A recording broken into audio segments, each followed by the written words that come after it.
Now, a message here says, Jessica, I have a huge problem. This is quite unusual for the show like this, but I need some elite advice. My issue is with my dad. I know the good book says, honor thy father, but God, we barely get along. Since I moved back into our house 3 months ago, it's been one issue after the other. It's either we have a long argument which ends up in a fight, not physical, or goes weeks without talking. And it's usually about very trivial things. This toxic relationship is driving me mad. I've done all I can to get along with him, but the differences keep popping up. My late mother suffered the same fate with him. I can tell the countless occasions where my mother called for help just to get out of the house. The last time she did was 5 months before her death. And that was the first time I saw my mother's tears, her pain, I still feel today. Jess, I can't take his uncontrolled on and off behavior anymore. I'm out of the house and I want nothing to do with him. My 2 older half siblings suffered the same fate and they've also left him without a second thought. My older half sister got married in 2015 without him. And this came after weeks of him objecting to the point where he stopped me from attending my own sister's wedding. I, however, refused to, but work eventually did stop me from attending. I don't know what my dad's problem is. There are dark secrets I can't let out. I'm hurt and most of absurdly mad. What's absurdly? What kind of English is that? Absurdly mad at the fact that my late mother stayed with him all these years. Please, how do you overcome an individual like my father? Because it's depressing. Whew. Okay, Olivia. Talk to me. What's going on? Wow. You know, while you were reading that, I had just had flashbacks about my life, and it's not easy. If let me try to summarize a bit of what I went through. My dad gave my mom a broken heart. My mom cried herself to death. So at some point in time when my mom was alive, he was no longer, after secondary school, was no longer interested in taking care of us. Through some way, somehow, my sister and I decided we didn't want to stay home. So we actually went out, and that's how come I ended up working at Vibe FM way back then, you know, just to get some kind of experience, just to be out there on the job market. It wasn't easy. It really wasn't easy, but somehow I managed to do uni, finish uni, did everything. And guess what? After uni and everything, got a good man, we decided to get married. I called my dad. Same on this, going back on the same scripture of honor your father and mother. I called my dad and told him that, well, I didn't say you. I called him and I said to him, you know, I found someone and the person is looking to marry me. Do you know what my dad said to me? He said to me, if you've managed to take yourself through school and you've been able to achieve, like you've been able to become somebody, like there's no point you calling me. You've managed to take yourself through school, go do whatever it is that you want to do with your life. That is what my dad told me. He wasn't interested in even being at my wedding, being at my engagement. He just didn't care. This is somebody, like I came back from the UK. My mother had died 1 year after I'd started school. I had to come back from the UK to Ghana. And he didn't care that my mom was not alive. He didn't care about the house. He didn't care where my siblings were going to live. Like this guy just did not give. He didn't care. So like I had so many like opportunities to be bitter. And yes, I won't sit here and say that, oh, it was a walk in the park, oh, it was easy. I was hurt. You know, I was really hurt because I just could not understand what his deal was. Like it almost felt as though I was not his child. And, you know, was there something that he wanted to say? But Charlie, can you imagine how many years down the line, yeah, I would call him and just check up on him, even though he did that to me. I'll just call him every now and then, check up on him. When I had my children, I went straight to his house and showed my children that this is your granddad. what I'm trying to say is it's not easy, but forgiving goes a long way. It helps you. For me, it wasn't easy. For me to see my mom die out of a broken heart because my dad would just not care about her and she would talk a lot. Like, who wants to see that? And in the beginning, things were amazing, things were great. So, like, I just could not understand. But I did all of this, me calling my dad every now and then, oh, hello, hi. It didn't take anything from me, but it was helpful to me. It helped me sort of forgive him. So I don't have any bitterness in my heart. I'm not saying it's not easy. I'm not saying that this thing that I've summarized saying just like this, sweetheart, it didn't take one night. It was years and series of years and series of, okay, I'm going to let it go. Okay, today I'm in a very forgiving mood. Should I call my dad just to check up on him? And it took time. It takes time, and it's a gradual process. But the thing is, you shouldn't put it at the back of your mind that you are the problem, because you are not the problem. Half the time, people have their mess that they're dealing with. And unfortunately, when kids come into the picture, they sort of rope us into it, and it's not our fault. It's probably something that happened between him and my mom, something that I probably would never get to know about. But somehow, they say when two elephants are fighting, the ground suffers. And it sort of falls on us, the kids. But my dear, what I'm trying to tell you is that take it one day at a time. For now, it's great that you've left the house. So you've moved away from the negativity, you've moved away from the stress. Fantastic. But what you could do is, if you can get help, you can find somebody that you can talk to. In my case, my husband at the time we were going out to, he was my go-to person. Sometimes it helps to find somebody who has a listening ear, who you can talk to every now and then. It's some kind of therapy, some kind of counseling. Find somebody that you can talk to, or you can even find a counselor, somebody to help you sort of forgive yourself and forgive him. Well, you don't necessarily have to forgive yourself, because I don't think you've done anything. Well, I think you should forgive yourself, because trust me, there are times when out of anger, you have these arguments with your father and you say something. So forgive yourself, let it go, and let him go. And don't think that you are the problem. And just know that it takes time. Find somebody you can talk to. Find somebody that you can confide in. And my dear, your father doesn't feed you. He doesn't pay your school fees. He adds no value to your life. He's like my father. My father was never at any prize giving day when I'll be getting prizes in school. He was never there. He was never at any sporting event. My mom was at every single event. You see, my mom was there for me. So it really broke my heart that my mom had to die before he did. But anyway, it's life. Okay, but all I'm saying is that it will take time. You don't need anything from him, but for your own sanity, every now and then you can pick up the phone, call him. You can go to his house, say you don't have to spend more than 30 minutes, more than 20 minutes. It doesn't take anything from you. Just, oh, hello, daddy, how are you? I was driving by. Is there something that you need? Is there something that I can get for you? And just do it. Wash your hands off it. Just do whatever it is that you need to do, because I think that what it is going to do is that it's going to heal you with time. It's going to heal you. It's going to take away all the resentment. And trust me, it's not every time that you go that you get a good reception. You will not. But it's all part of the healing process. For now, don't just quickly jump into it.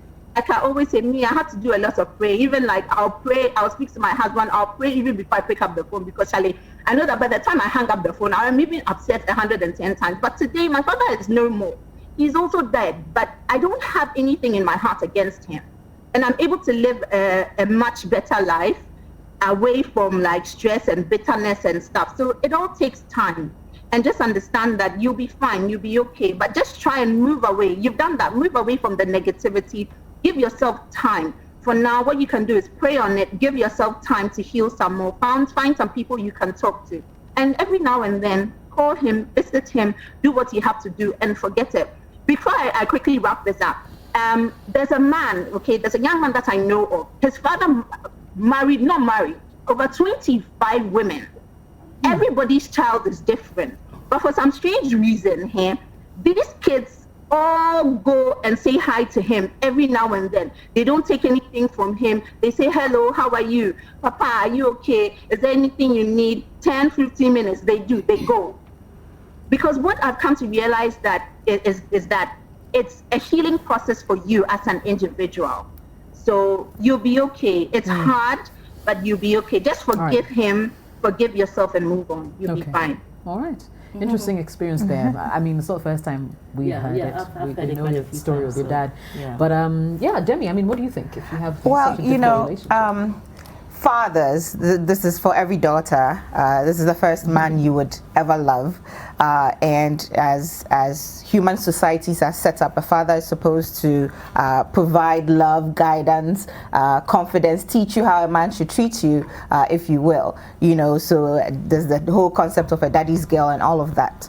But as imperfect as we humans are, sometimes the relationship does not go as, you know, we think it should.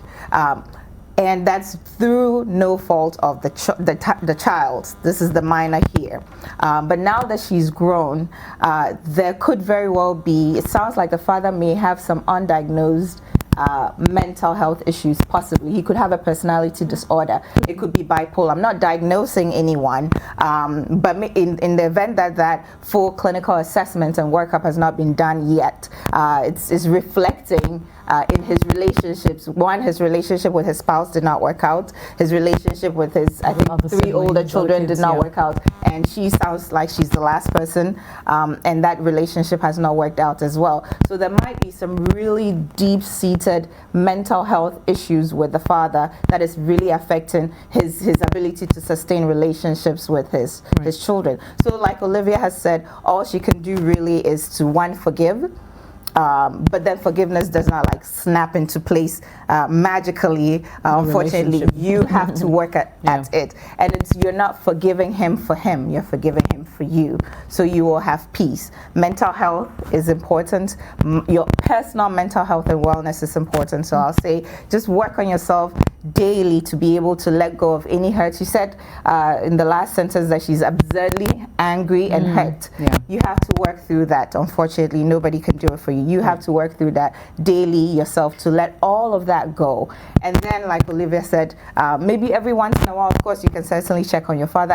At least he caused your birth. And there are 2 different things. There are people who caused your birth and people who are real fathers to you, you know. And that's 2 different things that sometimes it's difficult for children to reconcile that together. We're all children at the end of the day, somebody's child.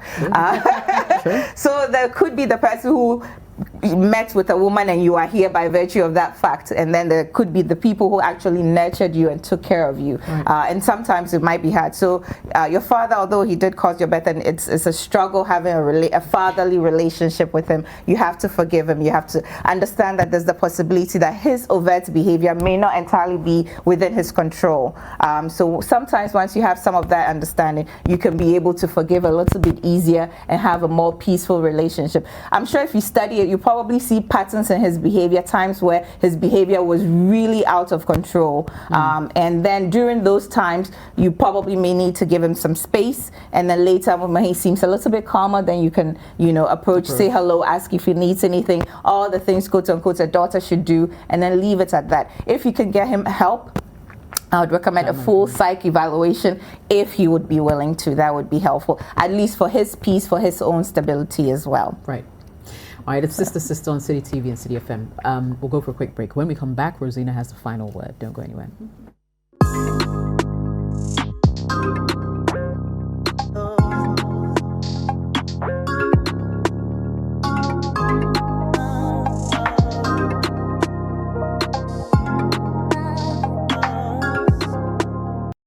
And you're welcome back. Sister, City TV, City FM. So we're talking about a child who just can't seem to deal with, you know, their parent, their dad in this case.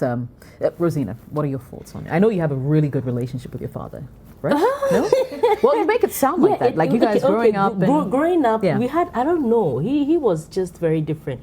He had a way of scaring us, but he would get us the candies. He would get us good movies to watch. He would take us to the poolside. Of course, he would threaten, not threaten, but he would tell you, I'll take you to the club.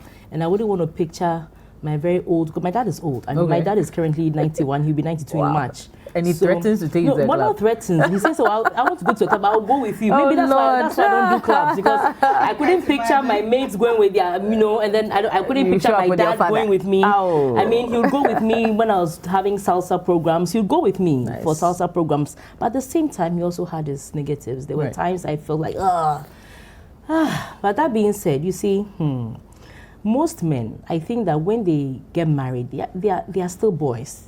They're not ready to man up and grow up. So yes, they want to get married because they think they have a job, they have a good job, or maybe they can afford a house, or everybody's marrying and they get married.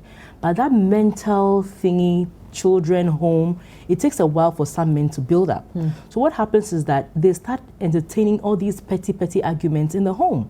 Women, once okay, I'm settled, I really love this person, I'm married to this person, children are coming, we just zoom into The whole family the mode. Like Yeah. we have to do this. Right. Take care of the kids, take care of the home. I'm talking about normal people. There are people who don't, do that. But that's how our psyche works.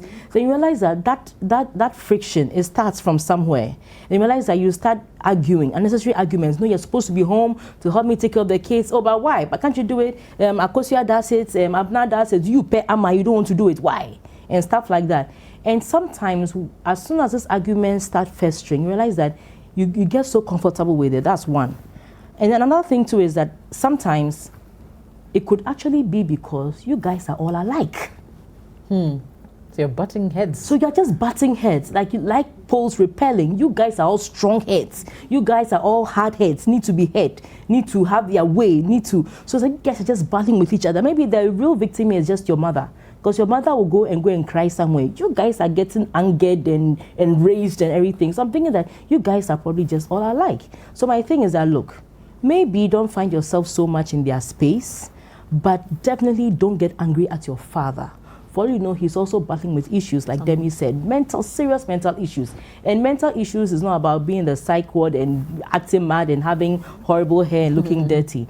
So there are people working with real mental issues who actually really dress like you and me, and they're working about with mental issues. It could even be me with mental issues for all I care, you understand? So I think that you should just chill.